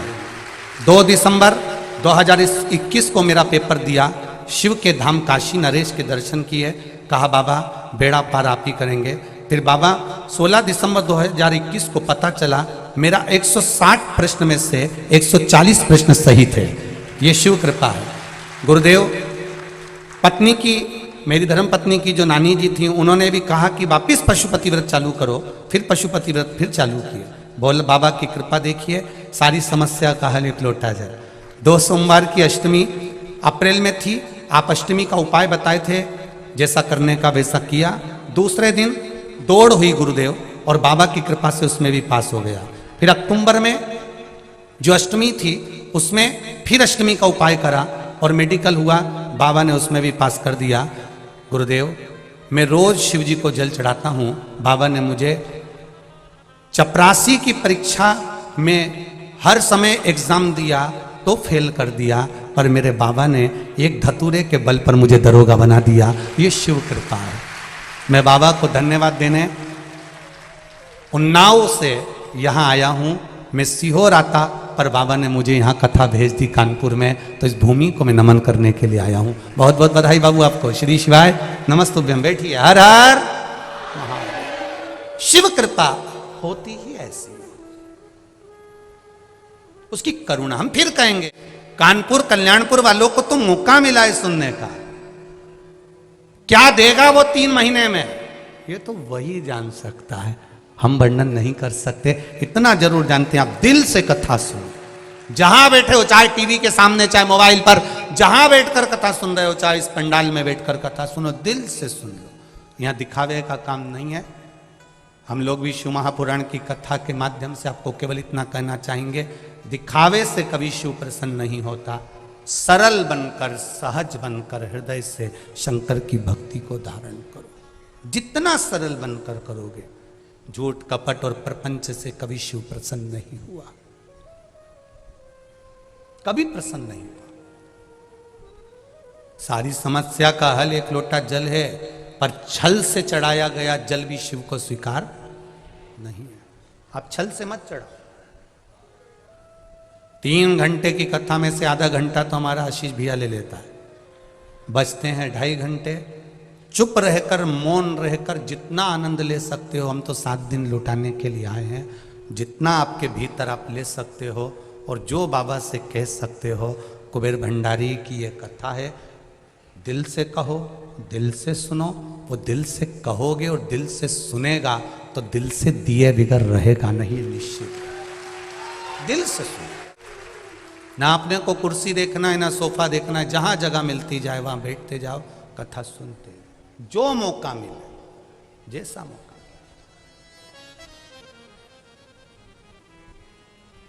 ये मौका फिर नहीं मिलने वाला। बड़ी मुश्किल से कितने सालों के बाद कानपुर की धरा पर यह कथा हो रही है। हमारी भी 6ठी पीढ़ी कानपुर में रही हुई है, हम भी कान्यकुब्ज ब्राह्मण हैं। और 6ठी पीढ़ी के बाद कहीं भोलेनाथ ने यह कानपुर की धरा पर बुलाया है, तो मुझे लगता है मेरे परिवार में बैठकर कथा बाज रहा। हम भी कान्यकुब्ज ब्राह्मण, यही कानपुर की धरा के दिए हुए हैं। इसी गंगा के घाट के रह निवासी पूर्वज रहे होंगे, जो सीहोर जाकर बस गए होंगे, पर उसकी कृपा है। आज परिवार के बीच में कथा हो रही है, तो कोई हमारी जीजी है, कोई हमारा जीजा है, कोई हमारा काका है, कोई हमारी काकी है, यहाँ तो सब रिश्तेदार बैठे हुए हैं। कथा का आनंद लेना है, जीवन की सार्थकता ग्रहण करना, अपने आनंद के साथ। शिव कथा कर रही है, भगवान शंकर की अविरल भक्ति कर रही है। भोला रो रहा है, आंखों से आंसू बह रहा है, कौन संभालेगा? सारे साधन भी अगर हाथ से चले जाते हैं तब शिव रह जाता है, शंकर। कौन रहा? जब सतयुग, त्रेता, द्वापर, कलयुग सब समाप्त हो जाते हैं, पूरी पृथ्वी जल में मग्न हो जाती है, तब भी जब कोई नहीं रहता, तब मेरा शिव रहता है। एक बुलबुले के रूप में रहता है, एक बिंदु के रूप में रहता है। हम पहले कथा में कहे, आज फिर कहते हैं, पूरे विश्व की भूमि को, जमीन को खोद कर देख लो, उसमें कंकर रूपी शंकर का शिवलिंग जरूर निकलेगा, ये निश्चित है। पूरी पृथ्वी खोद लो, सारी मूर्तियों के निर्माण बाद में हुए हैं, पर शंकर भगवान तो प्रथम में है। ना जाने कितने सतयुग, ना जाने कितने त्रेता, कितने द्वापर, कितने कलयुग निकल गए, तो भी मेरा शिव है और मेरा ओघड़दानी रहेगा, वो निश्चित है और रहना है उसको। अकाल मृत्यु वो मरे जो काम करे चंडाल का, काल उसका क्या बिगाड़े जो भक्त हो महा। जो शिव का उपासक होता है उसका बाल बक्का नहीं हो सकता, शंकर की आराधना करने वाले का बाल बक्का नहीं हो सकता। ये निश्चित है कि जन्म मरण परण 3 शिव के हाथ में है। मृत्यु जहां लिखी हुई है वहां तो हम पहुंचेंगे। तुम कहो कि सियोर वाला महाराज किसी की मौत को रोक दे, किसी की मृत्यु को रोक दे, तो मुश्किल है। आपकी मृत्यु, हमारी मृत्यु, ये सब परमात्मा ने जो तारीख, जो पल, जो घड़ी, जो दिन, जो नक्षत्र, जो समय, जो परमात्मा ने दिया, वो निश्चित है कि उस पल, उस घड़ी, उस क्षण में हमारी मृत्यु होगी। जो विधान पर लिखा हुआ है उसे कोई टाल नहीं सका। पर आपका भजन का जब बल बढ़ जाता है, सत्संग का जब बल बढ़ जाता है, आप शंकर का गुणगान जब करने लगते हो, तो जीवन में अगर थोड़ा बहुत दुख भी आता है तो उसको भोलेनाथ, आप शिव जी पे जल चढ़ाते हो तो जैसे चंदन शंकर पर पेले का लगा हुआ होता है तो धुल जाता है, उसी तरह शिव जी पे जैसे जैसे जल चढ़ाते हो हमारे भी पाप धीरे धीरे धुलना प्रारंभ हो जाते हैं। ये निश्चित है। शंकर भगवान पर समर्पित किया गया एक लोटा जल हमारे पूर्व के ना जाने कितने कितने पाप कर्म को धो देता, ना जाने कितने पाप कर्मों को।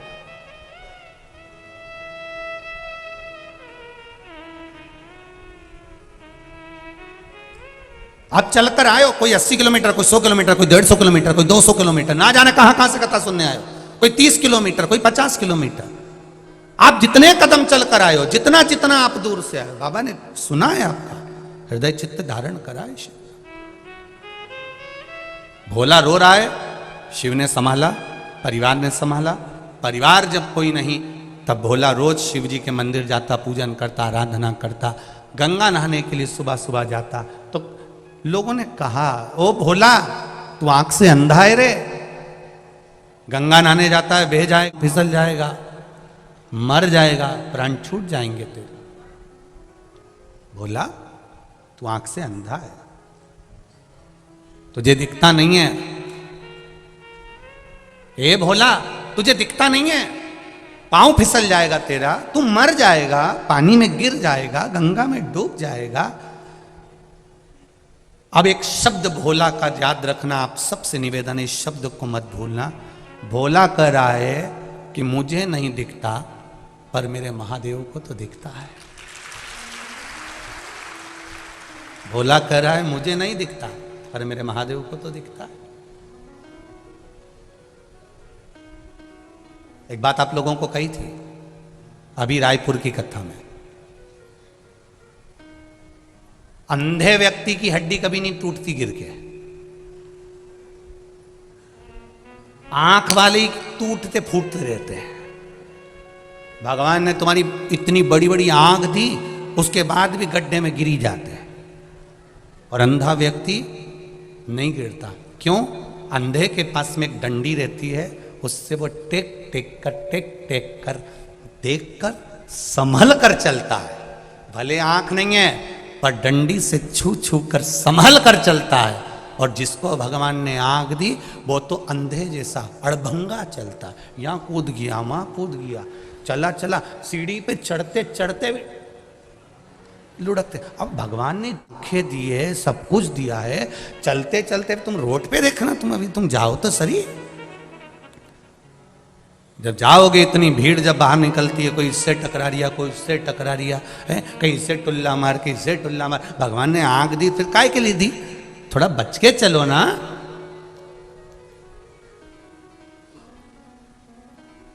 रोज हम निवेदन करते हैं, गले में सोने की चेन होगी, रकम होगी, जेब में पैसा होगा तो चोर की नजर जरूर होगी, सुंदरता होगी तो लुच्चों की नजर जरूर होगी, और अगर शंकर की भक्ति होगी तो महादेव की नजर जरूर। सुंदरता है तो लुच्चों की नजर होगी, धन होगा तो चोर की नजर होगी, और शिव भीतर समाया है, भक्ति भीतर है तो महादेव की नजर जरूर होगी। निश्चित है। तुम कहां बैठे हो वो शंकर को मालूम है। भोला कह रहा है मेरी आंख नहीं तो क्या हुआ, महादेव तो देख रहा है। मैं नहीं देख सकता तो क्या हुआ, मेरा महादेव तो देख रहा है। आप किसी के साथ बुरा करेंगे, कोई नहीं देख रहा, पर महादेव तो देख रहा है। आप अच्छा करेंगे, कोई आपका यश गुण नहीं गा रहा, सब दूसरे का नाम ले रहा। मेरा तो कोई बोल ही नहीं रहा, मैंने तो इतना खर्चा करा, मैंने तो ऐसा करा, मैं तो जजमान बना, मेरा तो नाम ही नहीं आया, मेरे तो ये नहीं आया। तो अपने को टेंशन नहीं लेना, तुम तो बस तुमने कर दिया, आगे उसने देख लिया। हमें अपना गुणगान नहीं चाहिए, वो देख रहा है। भोला ने कहा मेरा महादेव देख रहा है। रोज गंगा नहाने जाता, गंगा जी में नहाकर वापिस आता, शिव मंदिर जाता, शंकर जी के मंदिर में बैठा था। आज किसी ने कह दिया अपनी काशी में शंकर भगवान का एक बड़ा अनुष्ठान होने वाला है, भगवान शिव की सत्संग होने वाला है, प्रवचन होने वाला है, कोई कथा होने वाली है। उन्हें सुना, और भोला ने मन में विचार कर लिया मैं भी जाऊंगा उस प्रवचन में। रात का समय था, किसी ने कहा इतनी रात को जाएगा, तो भोला बोला हमारी आंख ही नहीं तो हमें दिन और रात से मतलब ही क्या। सत्संग करने वाला, भजन करने वाला, कीर्तन करने वाला रात और दिन नहीं देखता। हमसे लोग कहते बताओ गुरुजी, श्री शिवाय नमस्तुभ्यम कब नहीं जपना चाहिए? ऐसा कोई समय जैसे माताएं कहती है हम रजस्वला धर्म में हो जाते हैं तो हम फिर व्रत रखें कि नहीं रखें। तो हमारे यहाँ तो यहाँ तक वर्णन किया गया कि रजस्वला धर्म में भी नारी है। मान लो कोई घर में मर भी गया है, किसी का जन्म भी हो गया है, तो भी शिव महापुराण की कथा कहती है नाम जपने में कोई बुराई नहीं है, भगवान का भजन करने में कोई बुराई नहीं। तो कहा गुरुजी कई लोग तो कहते हैं कि ऐसे समय में भजन नहीं करना चाहिए, नाम नहीं जपना चाहिए। हमने कहा ऐसे समय में अगर निपट गए तो हर पल, हर घड़ी, हर क्षण, ऐसा कोई क्षण ही ना जाए, ऐसा कोई घड़ी ना जाए, ऐसा कोई पल ही ना जाए। जैसे पशुपति व्रत करते हो, तो पशुपति व्रत करते हो तो बीच में रजस्वला धर्म पड़ जाता है एक आध सोमवार को। अगर रजस्वला धर्म पड़ गया तो माताएं क्या करेगी? क्या व्रत तोड़ देगी? नहीं, पूजन नहीं करेगी, पूजन नहीं करेगी, पर नियम वही रहेगा, एक समय फलाहार करना है और शाम के समय भोजन करना है। भले पूजन नहीं करेगी पर गिनती में नहीं आएगा वो, पर नियम तो वही चलना है ना, नियम का प्ररूप तो वही। हाँ, यदि एकादशी पड़ गई तो एकादशी का नियम लागू हो गया, फिर वो छोड़ दिया। प्रदोष पड़ गई, प्रदोष का नियम चालू हो गया, फिर वो छोड़ दिया। पर गिनती में चल रहे हैं और बीच में अगर रजस्वला धर्म आ गया है तो आप अपने ही नगर में, अपने ही गांव में कोई एकादशी, कोई प्रदोष नहीं है तो उसका स्मरण रहे, आप जपो शिव नाम। कहा मैं सत्संग में जाऊंगा, तो किसी ने कहा रात में तो भोला कहता है मेरी तो आंखें नहीं, दिन और रात मेरे लिए बराबर है। भगवान की भक्ति के लिए कोई समय नहीं होता कि सवेरे ही भगवान का भजन करना पड़ेगा, कि शाम को ही भगवान का भजन करना पड़ेगा, कि रात्रि को, कि दिन में। शंकर भगवान की आराधना के लिए कोई समय नहीं है। भगवान विष्णु के बैकुंठ में पट, कपाट, दरवाजे, खिड़की सब हैं। ब्रह्मा जी के मंदिर में, ब्रह्मलोक में कपाट, खिड़की, दरवाजे सब हैं। इंद्र के मंदिर में, इंद्रलोक में सब कुछ है। ब्रह्मलोक में दरवाजे हैं, बैकुंठ लोक में दरवाजे हैं, पर मेरे कैलाश पर जाकर देखना कोई दरवाजा नहीं है, चारों तरफ से खुला हुआ है, सब जगह से।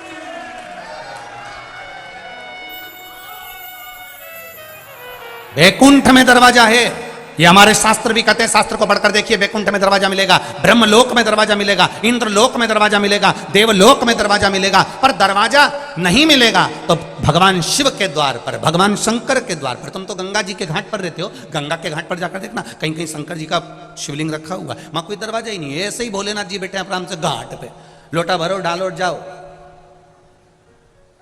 और लोग गंगा जी नहाने के वाले गीले कपड़े से लोटा भर भर के भगवान शंकर को चढ़ू के वो जा रहा है। शंकर जी भी कह रहे ऐसी खुश रहो, बस आनंद हो, कोई दिक्कत नहीं, दिखावा मत करो, बस अड़भंगा है मेरा शिव।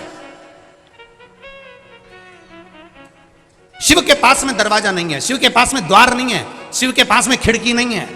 किसी ने पूछा भोलेनाथ जी तुम्हारे यहां दरवाजा नहीं है, दरवाजा बंद नहीं करते? शंकर भगवान बोलते हैं घर की मां, घर का बूढ़ा बाप दरवाजा बंद कर कर नहीं सोता, उसको मालूम है बेटा कभी भी आवाज लगा देगा तो माँ बाप को दौड़ कर आना पड़ेगा।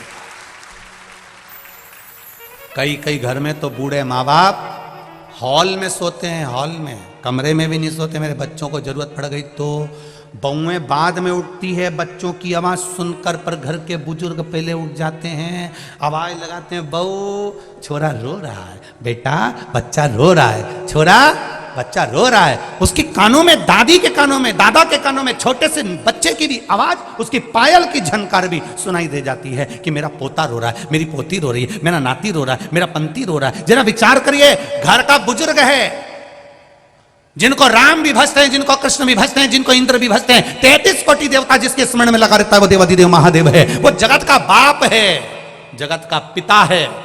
वो मेरा शंकर ओघड़ दानी हमारे घर का बुजुर्ग है। वो कभी नहीं सोता। आप पुकारोगे तुम्हारे सामने आकर खड़ा हो जाएगा।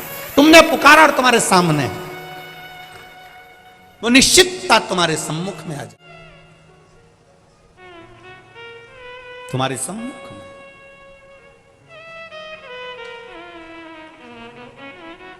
शंभु शरणे पड़ी मांगू घड़ी रे घड़ी, दुख काटो दया करी ने दर्शन।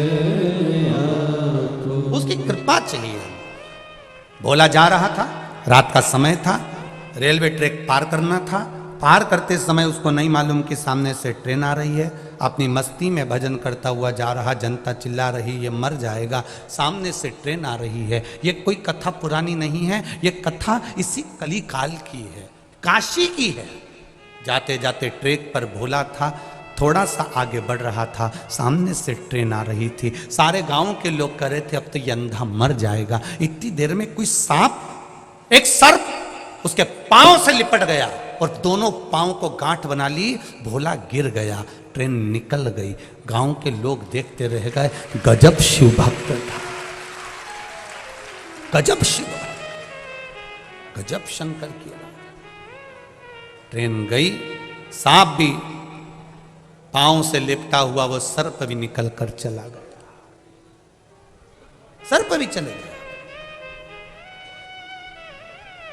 किस रूप में मेरा महादेव आता है हमको नहीं मालूम पड़ता। अभी रायपुर में कथा हुई। रायपुर के पहले दिन से ही रायपुर वासी हमेशा कह रहे थे गुरुजी पंडाल पर सांप है, पंडाल पर सांप है। हम कहते होगा कहीं की रस्सी हवा में हिलती होगी, हम लोग थोड़ा रस्सी हिल रही होगी। नहीं गुरुजी, 2 सांप का जोड़ा है, वो पति पत्नी दोनों घूम रहे। हम फिर कहे रस्सी हिलती होगी। आखिरी में हमने जनता को 4 दिवस तक तो किसी को भी नहीं कहा कि हो सकता है बाबा यहाँ बैठे हों। 5वें दिन बाबा खुद ही नीचे आ गए। एक इधर घूम रहा हूं, उनकी धर्मपत्नी उधर घूम रही, एक इधर उनकी धर्मपत्नी उधर, दोनों किस रूप में आए कौन, हमें क्या। आप तो केवल भजन का बल बढ़ाइए। भोला ने भगवान शिव की भक्ति धारण करी थी, इसलिए रेल भी सामने से आ रही तो उसने ये कहा मेरी आंख नहीं तो क्या हुआ, मैं नहीं देख सकता तो क्या हुआ, मेरा महादेव तो देखता है। आप भी शिव जी के मंदिर में जल चढ़ाने जाएं तो ये विश्वास रखें कि आप किसी को नहीं देख रहे हैं पर मेरा महादेव आपको देख रहा है। आप निर्मल मन से भगवान को रिझाइए, भगवान मिलेगा। जैसे देवराज नाम का ब्राह्मण शिव भक्ति नहीं करता था, पर आखिरी में प्राण छूटे देवराज के, मृत्यु जब सम्मुख में आई देवराज के, तब वो शंकर जी के मंदिर से बाहर निकला और बेलपत्री के पेड़ के नीचे उसके प्राण छूटे। बेलपत्र के वृक्ष के नीचे उसके प्राण छूटते हैं, बेलपत्र के वृक्ष के नीचे। शिवजी से पूछा मेरी मृत्यु बेलपत्र के वृक्ष के नीचे क्यों हुई? मैं तो पापी था, मैंने दिन रात चोरी करी है, कपट करा है, बेईमानी करी है, प्रपंच करा है, पर मैं बेलपत्री के वृक्ष के नीचे कैसे मर गया? कारण क्या है? तब शंकर भगवान के गणों ने कहा एक कारण है तुम्हारा, तुम्हारी माता रोज शिव जी पे जल चढ़ाती थी, उस जल का जो फल है वो बेटे के भाग्य में आ गया।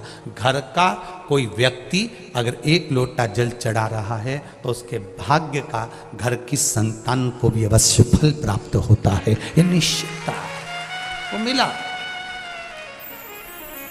1 लोटे जल की महत्वता को समझा, देवराज को कैलाश धाम मिल गया। आगे एक बिंदुक नाम का ब्राह्मण था जिसकी धर्म पत्नी थी चंचुला। बिंदुक पानी में डूबकर मर गया तो प्रेत योनि में पड़ गया। पहले कथाओं में कहा गया है तीन तरह से मरे हुए व्यक्ति को स्वर्ग नहीं वैकुंठ नहीं है। पहला, पानी में डूब कर मरा हुआ, ये भी प्रेत योनि में चला जाता है। दूसरा, सर्प के डसे से मरा हुआ, ये भी प्रेत योनि में चला जाता है। तीसरा, स्त्री के हाथ से, नारी के हाथ से मरा हुआ, ये भी प्रेत योनि में चला जाता है। ये सब प्रेत योनि में चले गए। बिंदुक प्रेत योनि में चले गया क्योंकि पानी में डूब कर मरा था। कथाओं में आता है, नारी, स्त्री, पुरुष जितने भी कथा श्रवण करने के लिए जाते हैं, ये जब कथा सुनकर जिस मार्ग से निकलकर अपने घर पहुंचते हैं, उस मार्ग में चारों तरफ कथा सुनने वाले व्यक्ति का अगर किसी ने मुख का दर्शन करा ना करा, उसके शरीर से जो हवा टच होकर भी निकलती है, तो इस मार्ग में जितने भी अधोगति में मरे हुए होते हैं, कोई कुंवारा मरा होता है, किसी की गर्भ में कोई बच्चा शांत हो जाता है, कोई पानी में डूब के कोई एक्सीडेंट में कैसा भी मर जाता है, कोई कथा सुनने वाला अगर जा रहा है, उसके शरीर की मात्र हवा से तरंग जो टच होकर जाती है, उससे भी उन जीवों का कल्याण हो जाता है। उसको पिंड और तर्पण की जरूरत ही नहीं पड़ती, उसका मोक्ष निश्चित हो जाता है। बिंदुक के प्राण छूट गए। चंचुला देवी ने काशी में जाकर अपने पति के लिए शिव महापुराण कथा का स्मरण किया। कभी उसके चित्तवृत्ति में भगवान की कथा नहीं आई थी, पर मन में कथा के प्रति भाव जागृत हुआ। कथा सुनने का भाव था, प्राण छूट गए। गई माता पार्वती जी की सहेली बन गई। उदास रहती थी, मन लगता नहीं था। जब घर में से कोई जीव चला जाता है तो मन नहीं लग पाता है। उस मन को शिव की कथा में लगाओ, भगवान की भक्ति में लगाओ, भगवान के भजन में लगाओ। पत्नी ने शिव भगवान की भक्ति में मन को लगाया। अंत में प्राण जब छूटे, भगवान शंकर के धाम में पार्वती जी की सहेली बन गई। माता पार्वती जी ने पूछा, चंचुला क्या बात है, तो उदास क्यों रहती है? मेरे पति को मुक्ति नहीं मिल रही है, मोक्ष नहीं मिल रहा, कोई उपाय बताइए। पार्वती जी ने कहा, तू शिव महापुराण की कथा सुन, करा। कौन से कराऊंगी मैं? देवर्षि नारद के पास गई, नारद जी ने कह दिया मैं कथा नहीं कर सकता। मेरा एक मित्र है तुमरुका, तुमरुका कथा कहेगा। तुमरुका जी से कहा आप कथा कह दो। तुमरुका जी कहे मैं कथा तो कह दूंगा, पर यजमान जोड़ा होना चाहिए। किसको बिठाओगी पूजन में? चंचुला देवी ने पार्वती जी से निवेदन करा, पार्वती जी ने शिव जी से निवेदन करा, शंकर भगवान, माता पार्वती, ईश्वर जी गोरा जी बने जोड़ा इसे कथा सुनने के लिए, कथा श्रवण करने के लिए। माता पार्वती जी ने 16 श्रृंगार धारण करा, शिव जी ने 16 संस्कार धारण करे, और भगवान देवाधिदेव महादेव माता पार्वती जी के साथ में देवाधिदेव महादेव भगवान शिव आनंद के साथ में शिव महापुराण की कथा सुनने के लिए ईश्वर जी और गोरा जी बनकर, गणा और गौर बनकर पधार रहे हैं। भगवान शिव और पार्वती, जोरदार ताली बजाकर स्वागत करें।